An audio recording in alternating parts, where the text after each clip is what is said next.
to Goddess Garden Book Chat. Thank you and welcome to this wonderful episode. If you're new to the podcast, if you're new to this journey, thank you so much for joining me. It means the world to me that you're here. And if you came back, if you're a subscriber or consider yourself a club member, thank you so much for joining and supporting. It means the world to me to have this book club and to be able to share some of these good books with you. This is a preview of a book that I'm going to be reading. We're going to unravel the madness of The Shining, the book and the film. So, welcome back to another episode of Goddess Garden Book Chat, where we dive deep into the world of books. I'm your host, Cass Pierce. I notice I haven't been introducing myself, so I'm going to be way better about that. And today we're taking a peek at something truly spine chilling. This is a preview of an upcoming discussion of one of the most iconic horror stories ever told. Stephen King's The Shining will also explore Stanley Kubrick's 1980 film adaptation.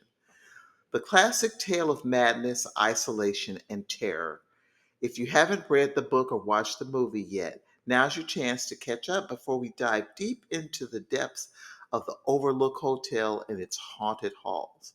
I cannot imagine that at this juncture, elements of the movie have not permeated into pop culture, into everyday life. There are things that the movie has made famous, that the book, I don't think, well, let me say this, as we'll get into it in the book review.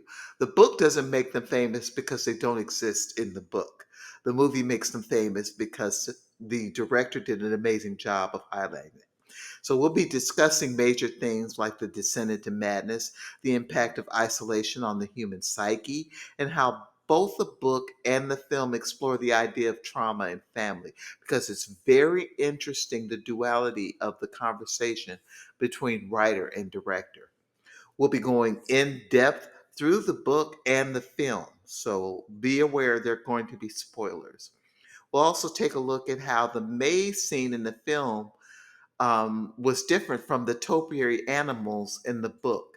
And that's just a key, and I mean key, to the very difference that shapes the stories of what look to be the same story, but between the book and the movie, they are vastly different.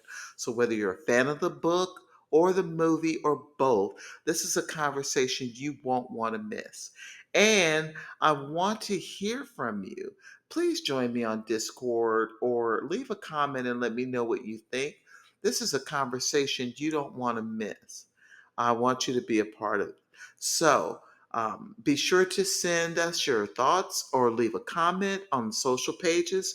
I'll be looking for you there. Until then, stay safe and remember, you can always check in, but you can never leave the Overlook Hotel. I thought that was so cool. I threw that in for you guys.